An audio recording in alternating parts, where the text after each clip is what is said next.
Shalom buat kita semua. Selamat hari Minggu. Puji Tuhan, pada hari ini kita kembali mau beribadah datang kepada Tuhan. Sebelum kita memulai ibadah kita, mari kita bersatu di dalam doa. Tuhan Yesus, terima kasih Bapa, kami bersyukur buat hari ini, hari yang baru yang Tuhan anugerahkan kepada kami. Terima kasih Bapa buat kesehatan yang baik, sukacita yang Tuhan senantiasa limpahkan bagi kami. Bapa yang baik, saat ini Tuhan kami mau datang kepada Tuhan. Kami mau bertemu dengan Tuhan dalam ibadah ini ya Tuhan. Mari Tuhan, hadirlah Engkau tengah-tengah kami pada saat ini ya Tuhan. Kami rindu menikmati hadirat-Mu ya Tuhan. Memuji dan menyembah Engkau Tuhan di dalam roh dan kebenaran. Terima kasih Tuhan, penuhilah kami dengan roh kudus-Mu ya Tuhan. Kami mau datang kepadamu Tuhan, memuliakan nama-Mu dan menyenangkan hati-Mu. Dalam nama Tuhan Yesus Kristus kami berdoa dan mengucap syukur, siap untuk memulai ibadah ini. Haleluya, amin. Kita percaya semua baik dianugerahkan Tuhan bagi kita. Rancangan Tuhan selalu indah bagi kita. Mari kita awali ibadah ini, kita sama-sama bernyanyi, semua baik.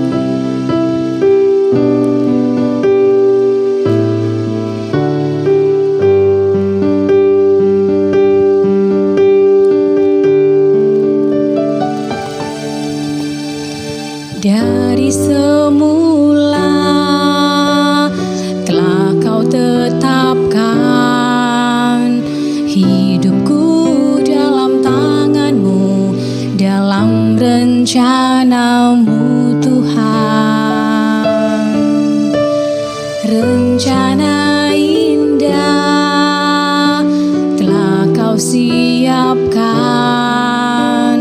bagi masa depanku yang penuh harapan. Semua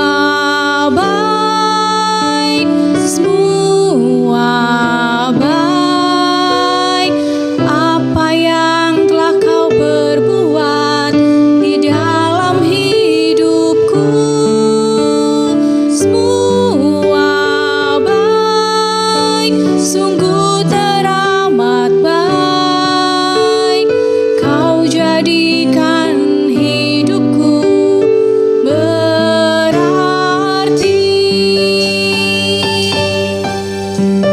Mari sama-sama kita nyanyikan dari semula.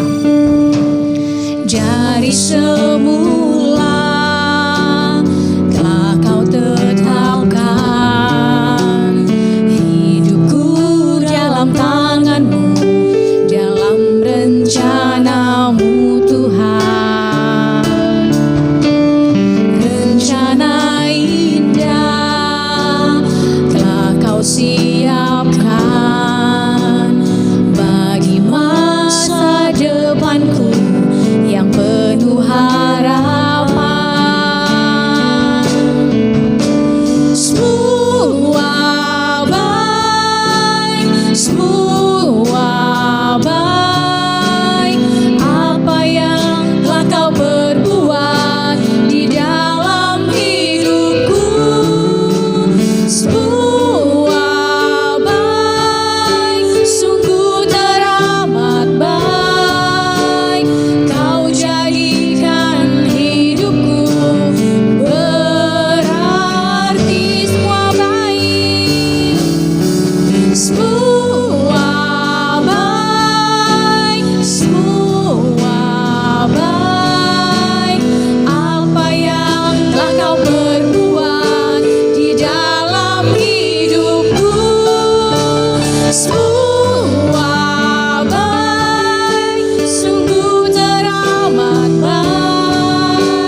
bersyukur Tuhan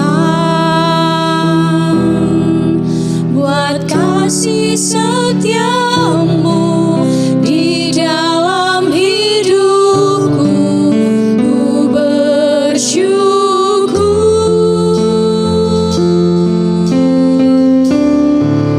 ku bersyukur Bapa.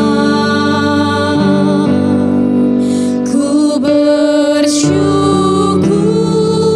Tuhan buat kasih setiamu di dalam hidupku. Ku bersyukur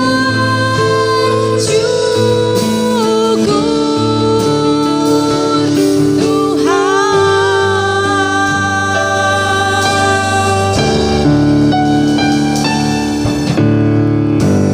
Banyak yang kau perbuat di dalam hidupku. Rancangan indahmu terjadi di hidupku. Bapa yang mengerti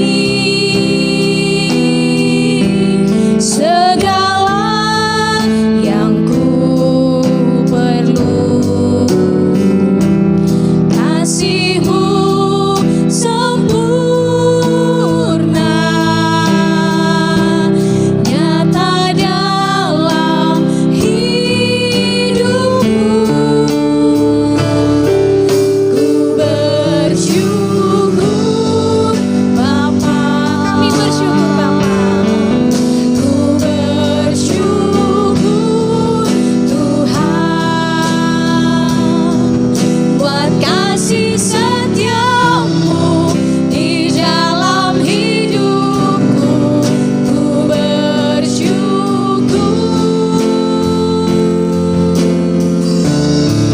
ku bersyukur Bapa. Ku bersyukur Tuhan buat kasih setiamu di dalam hidupku. Ku bersyukur, ku bersyukur, ku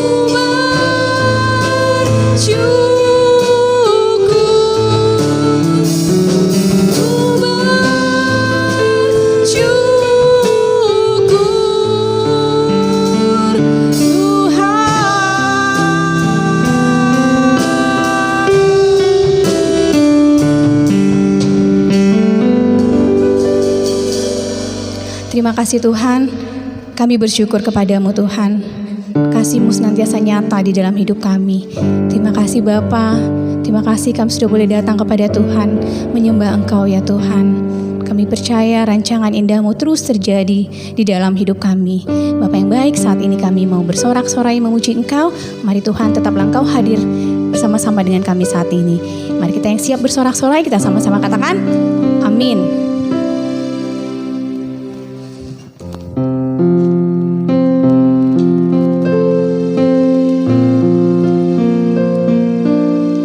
Kita jalan bersama Tuhan, jalan setiap hari, jalan dalam suka, jalan dalam duka, jalan bersama-sama dengan Tuhan. Haleluya, mari kita puji Tuhan. Jalan bersama Yesus, jalan serta dengan Yesus.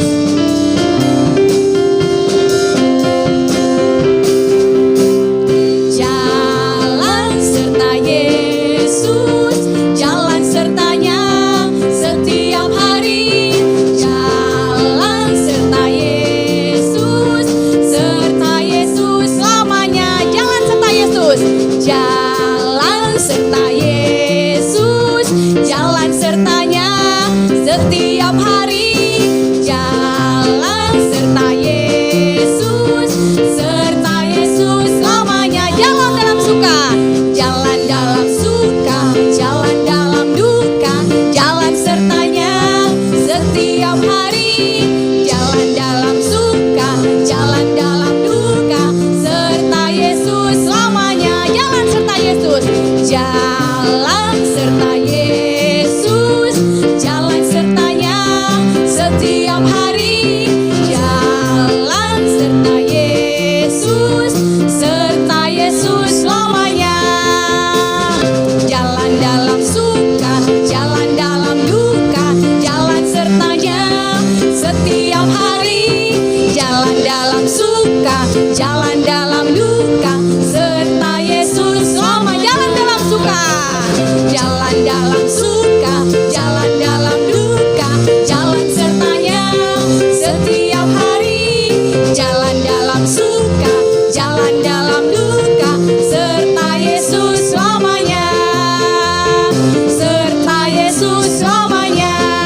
Mari kita siapkan hati kita untuk mendengarkan kebenaran firman Tuhan. Kita percaya hanya Tuhan yang mampu mengubah hidup kita. Hanya Tuhan yang mampu mengubah hati kita. Kita semua rindu supaya kita menjadi seperti Tuhan. Kita bisa mempunyai karakter seperti Tuhan. Ubahkanlah hati kami Tuhan. Ubahkanlah hati kami Tuhan menjadi baru Tuhan. Ubahkan kami Tuhan. Terima kasih Tuhan.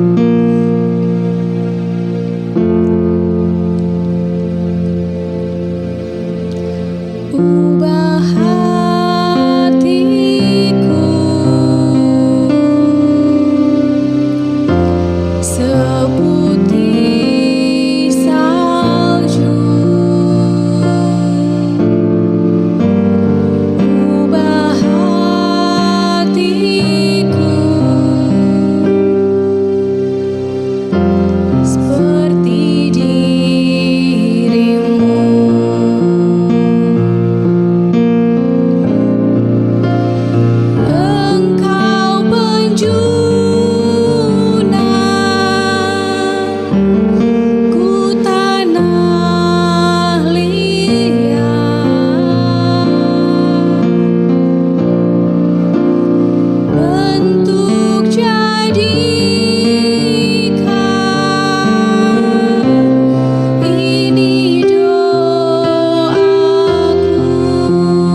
Mari kita berdoa.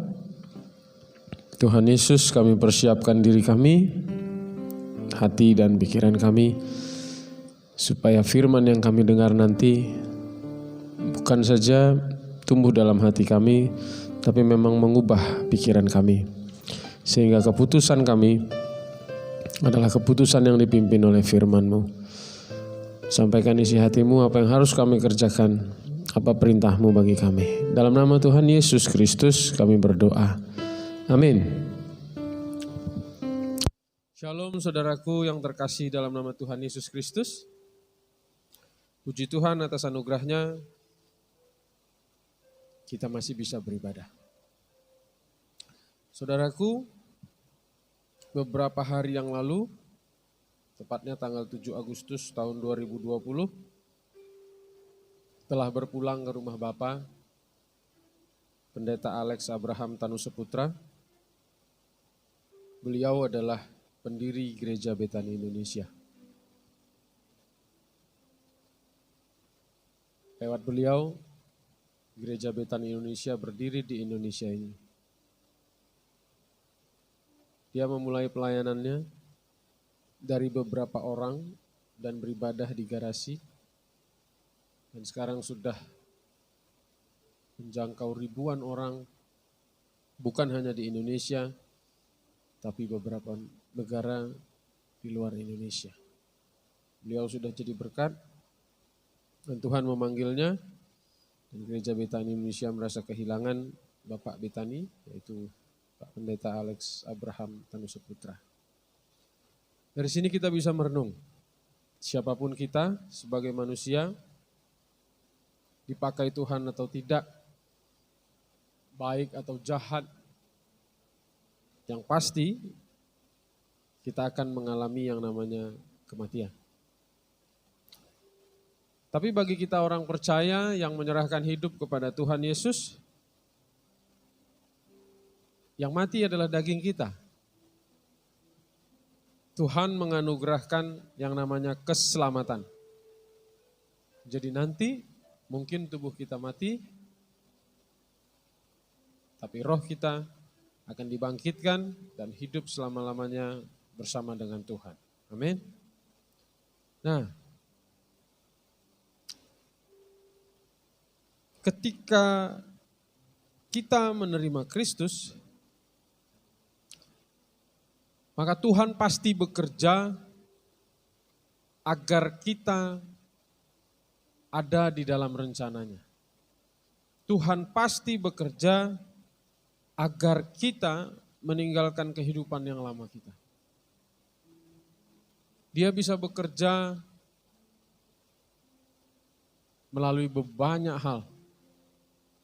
Ada ribuan cara bisa Tuhan kerjakan dalam hidup kita agar kita kembali dan hidup sesuai dengan rencananya. Maka ketika menerima Kristus, lewat firman-Nya dan lewat gerakan Roh Kudus, apa-apa yang salah dalam hidup kita, pasti Tuhan beritahu. Bisa lewat pemimpin kita, bisa lewat orang-orang yang kita kasihi, berupa nasihat. Tapi yang minggu lalu kita pelajari adalah Tuhan bisa bekerja lewat keadaan untuk membuat kita jalan kembali sesuai dengan rencananya. Nah Bapak Ibu, berjalan tidak dalam kehendak Tuhan, itu merupakan dosa. Dosa bukanlah hal-hal jahat yang dilakukan manusia. Tapi sekali lagi saya ajarkan, setiap ketidaktaatan kita itu adalah dosa. Dan sekali lagi ketika kita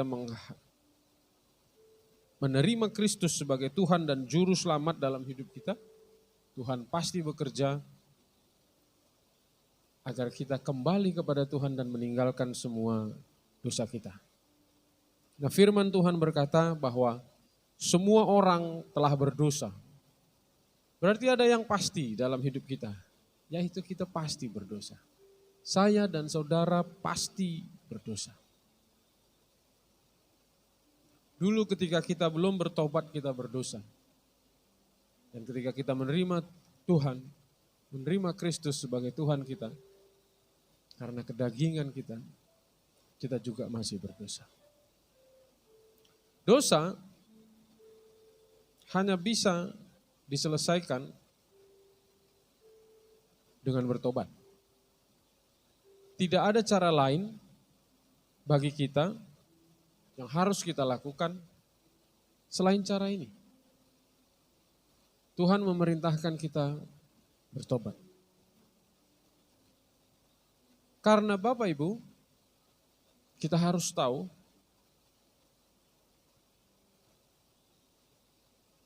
bagaimana kita bisa menerima keselamatan, maka kita harus bertobat. Tanpa pertobatan, maka kita tidak bisa menerima keselamatan. Karena dosa dan keselamatan adalah dua hal yang berlawanan. Mari kita buka Roma 6 ayat 23. Saya akan bacakan kepada kita semua. Demikian firman Tuhan. Sebab upah dosa ialah maut. Tetapi karunia Allah ialah hidup yang kekal dalam Kristus Yesus Tuhan kita. Jadi dosa membawa kita ke dalam maut. Membawa kita ke kematian. Tapi anugerah Tuhan adalah keselamatan supaya kita hidup kekal. Jadi dua hal ini sangat bertentangan. Makanya hanya dengan pertobatan kita dapat menerima keselamatan itu.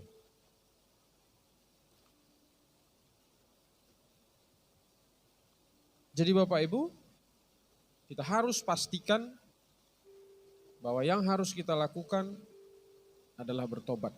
Supaya kita bisa menerima keselamatan itu. Saya sudah ajarkan bahwa pertobatan adalah keadaan di mana seseorang berdosa, menyesal karena dosa-dosanya yang dinyatakan kepadanya oleh terang firman Allah dan gerakan Roh Kudus, sehingga dengan kehendaknya sendiri ia mengubah pikirannya, hatinya dan berbalik dari dosanya dan berpaling kepada Allah. Jadi bertobat bukan hanya perasaan bersalah. Banyak orang dinyatakan dosanya, dinyatakan kesalahannya, dinyatakan ketidaktaatannya, banyak orang menyesal. Setelah melakukan dosa misalnya, setelah melakukan kejahatan misalnya, dia menyesal ya. Tapi itu belum pertobatan. Karena kalau hanya menyesal, tapi tidak melakukan buah pertobatan itu kembali kepada Tuhan, maka itu bukan pertobatan. Dunia melakukan hukuman. Banyak orang yang berbuat jahat, tindak pidana, dimasukkan ke dalam penjara. Tujuannya adalah supaya dia tidak lagi melakukan kesalahannya, itu dia. Dia tidak lagi melakukan kejahatan.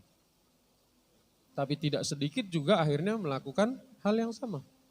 Melakukan kejahatan yang sama, bahkan lebih hebat lagi dari itu.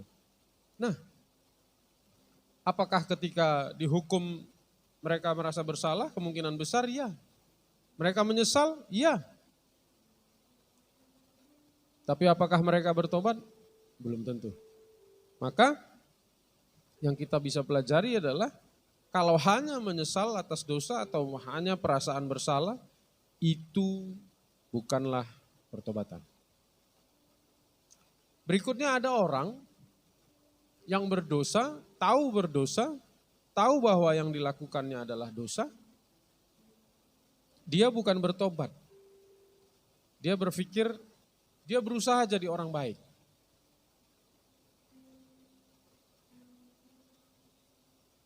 Padahal dosa tetaplah sebuah dosa. Dosa tetaplah akan membawa ke dalam maut. Walaupun kita berbuat kebaikan-kebaikan. Mari kita buka Yesaya 64 ayat 6.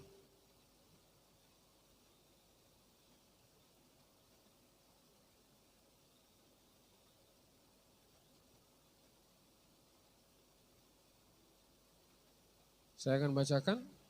Demikianlah kami sekalian seperti seorang najis dan segala kesalehan kami seperti kain kotor. Kami sekalian menjadi layu seperti daun dan kami lenyap oleh kejahatan kami. Seperti daun dilenyapkan oleh angin. Jadi firman ini berkata, kesalehan kita, kebaikan kita, itu sebenarnya seperti kain kotor. Sekali lagi, kita kekristenan bukan soal seberapa banyak kita berbuat baik.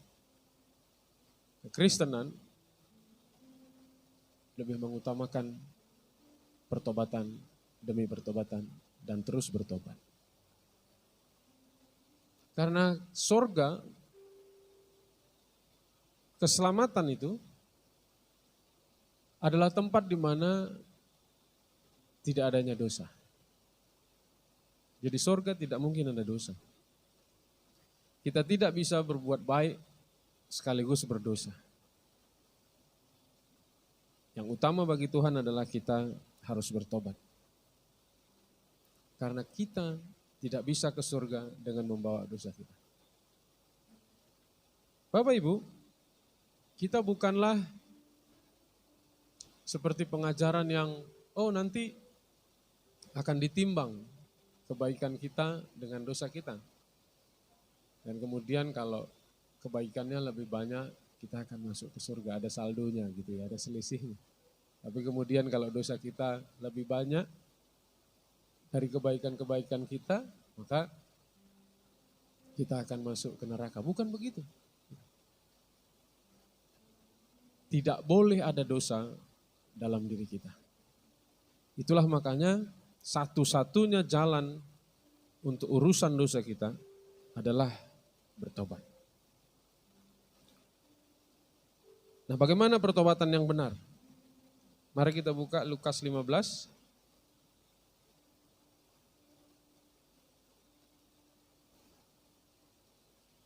Ayat 16 sampai 21. Perikop ini judulnya perumpamaan tentang anak yang hilang. Saya yakin kita semua pernah baca ini, dan saya yakin kita semua mengerti, tapi perlu kita ulang bagaimana hubungannya dengan pertobatan.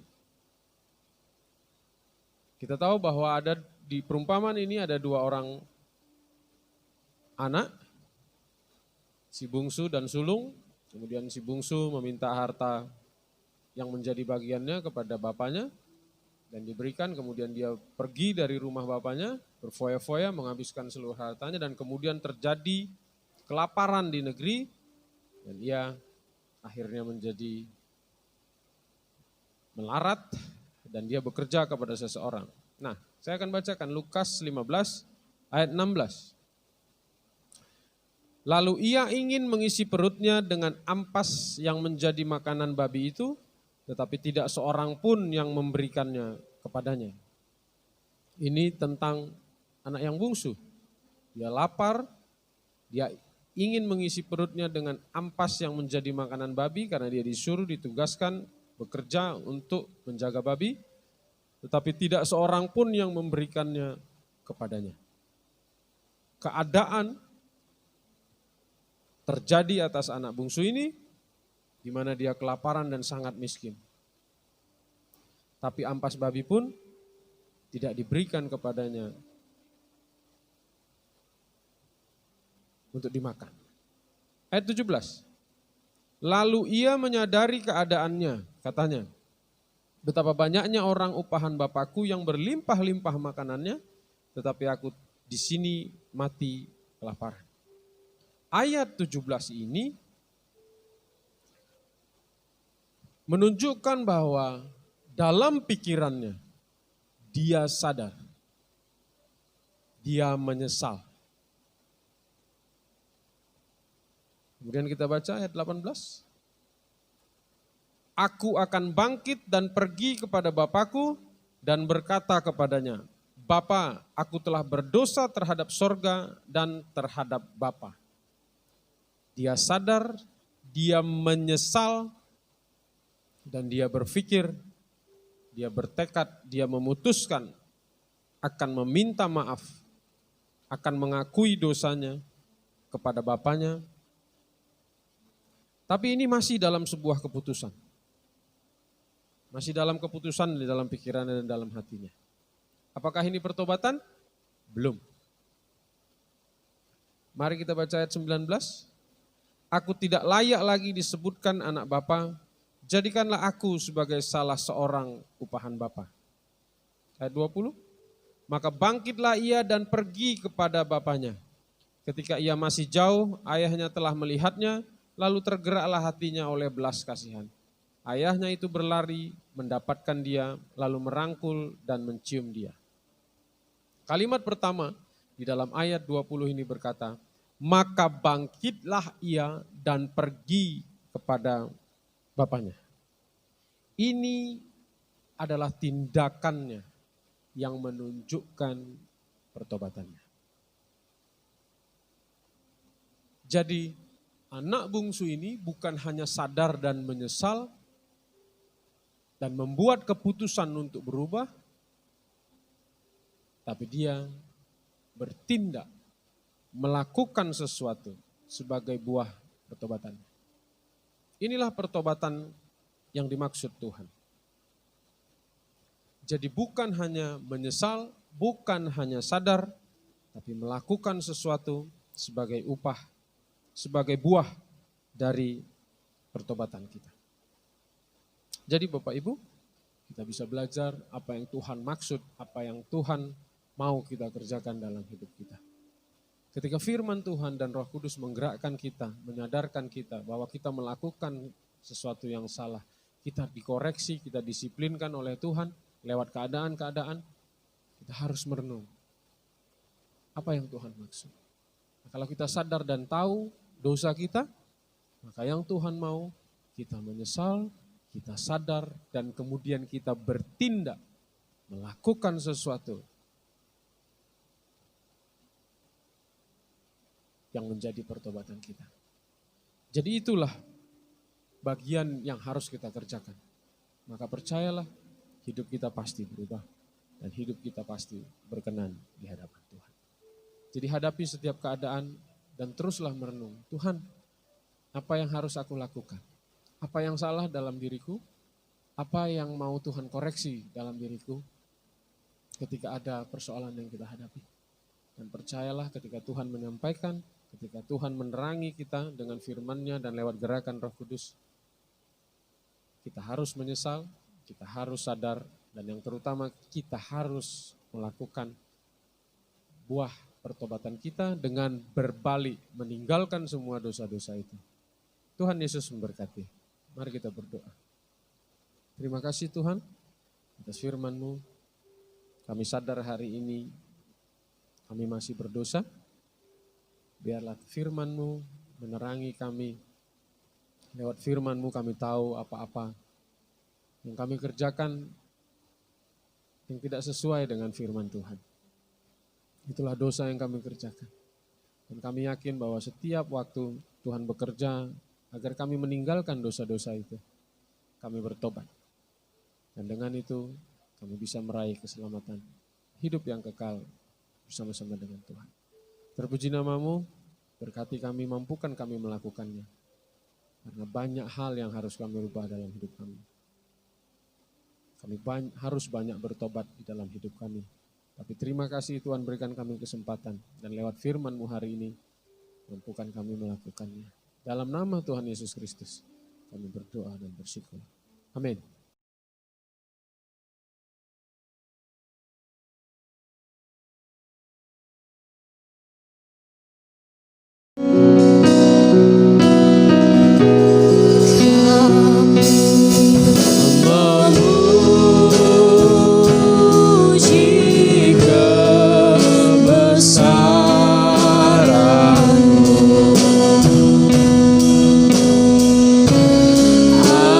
Ajaib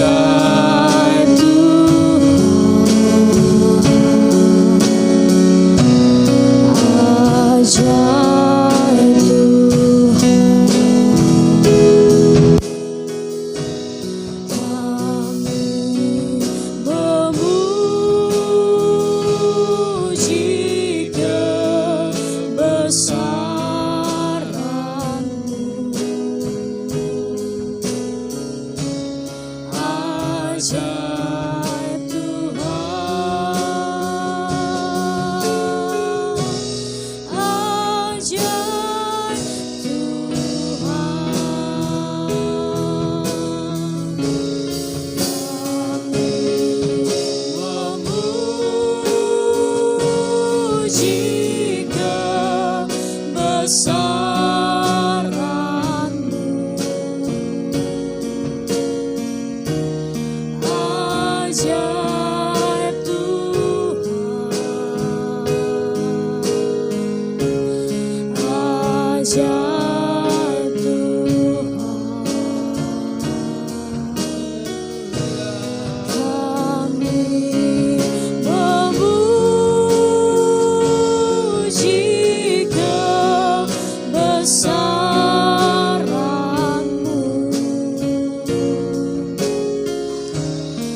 Atas anugerah-Mu kami bisa beribadah Tuhan. Kami bisa menikmati hadirat-Mu, menikmati urapan-Mu. Dan kami sudah mendengar firman-Mu, kebenaran dalam hidup kami. Banyak kebenaran di dunia ini yang kami dengar. Dan semuanya berubah. Tapi firman-Mu tidak pernah berubah. Dan kebenaran firman Tuhan ini, inilah yang harus kami lakukan dalam hidup kami. Terima kasih Tuhan. Kami percaya firman ini mengubah hidup kami. Dan Tuhan mau hidup kami juga berubah. Dalam keadaan yang kami hadapi hari-hari ini, kami percaya Tuhan mau berbicara kepada kami. Tapi sering kami tidak mendengarnya. Kami tidak sadar atas persoalan, tantangan yang kami hadapi. Kami malah bersungut-sungut. Kami tidak menginginkannya, kami berdoa supaya itu terhindar dari kami. Padahal kami tidak tahu bahwa lewat itu Tuhan mengoreksi kami. Tuhan mendisiplinkan kami. Tuhan mau mengembalikan kami ke jalan dan rencana-Mu. Tuhan mau kami bertobat atas dosa-dosa yang kami kerjakan. Terima kasih Tuhan. Kami percaya firman ini mengingatkan kami, mengubah cara berpikir kami tentang pertobatan. Hari ini kami mengerti apa itu bertobat dan bagaimana kami melakukannya. Kami bersyukur dan percaya Roh Kudus-Mu akan memampukan kami melakukannya setiap hari, setiap dosa yang kami kerjakan. Kami harus bertobat. Tuhan Yesus, kami bersyafaat bersatu hati buat seluruh anak-anak-Mu di Indonesia ini, di bangsa kami dan di kota kami. Biarlah mereka melakukan pertobatan mereka. Sehingga hidup kami, anak-anak-Mu, orang-orang Kristen di Indonesia ini berubah dan menjadi berkat seperti yang Tuhan rencanakan, menjadi garam dan terang. Dimanapun Tuhan menempatkan kami. Tapi Tuhan Yesus, ampuni kami ketika kami belum melakukannya. Kami berdoa Tuhan bagi seluruh aparat pemerintah yang mengatur negara ini, yang mengatur kota kami di sini. Kami juga berdoa Tuhan, Kau menjamah mereka, memberikan hikmat dan kemampuan untuk bisa mengatur negara ini, bangsa ini, kota ini, sesuai dengan rencana Tuhan pasti mendatangkan sejahtera. Kami terus berdoa, tidak henti-hentinya kami berdoa Tuhan Yesus, buat orang-orang yang sakit, yang sampai hari ini masih terus ada, terjangkit oleh virus COVID ini. Tuhan Yesus yang memberkati dokter, perawat, tenaga medis, obat-obatan, peralatan, semuanya. Biarlah untuk mendatangkan kesembuhan. Dan biarlah Tuhan berikan hikmat agar obat dan vaksin ditemukan. Supaya terjadi pemulihan dan kesembuhan. Terima kasih Tuhan Yesus. Kami bersyukur dan percaya semua kami dalam perlindungan Tuhan. Bukan karena kehebatan kami, bukan karena apa yang kami lakukan, tapi semuanya karena perlindungan Tuhan. Kami percayakan hidup kami seterusnya dalam perlindungan Tuhan. Dan saatnya kami akan menerima berkat-Mu, ibadah ini akan berakhir. Mari saudaraku, arahkan hatimu, angkat kedua tanganmu, kita akan menerima berkat dari Tuhan Yesus. Kau sudah mendengarkan firman Tuhan pada hari ini, lakukanlah itu dengan setia. Bertobatlah dan teruslah bertobat.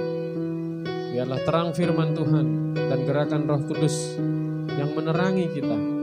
Apa-apa yang salah yang kita lakukan, apa-apa dosa yang kita lakukan, dan bertobatlah kembali kepada apa yang Tuhan perintahkan setiap hari. Maka Tuhan akan menetapkan kau sebagai umat-Nya yang kudus. Tuhan akan melimpahi engkau dengan kebaikan dalam buah kandunganmu. Tuhan akan memerintahkan berkat ke atasmu di dalam lumbungmu dan di dalam segala usahamu. Diberkatilah engkau di kota dan diberkatilah engkau di ladang. Diberkatilah hasil bumimu dan hasil ternakmu. Diberkatilah bakulmu dan tempat adonanmu.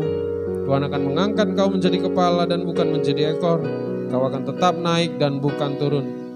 Dalam nama Tuhan Yesus Kristus yang memberkati kita, kita sama-sama katakan amin. Selamat hari Minggu, Tuhan Yesus memberkati.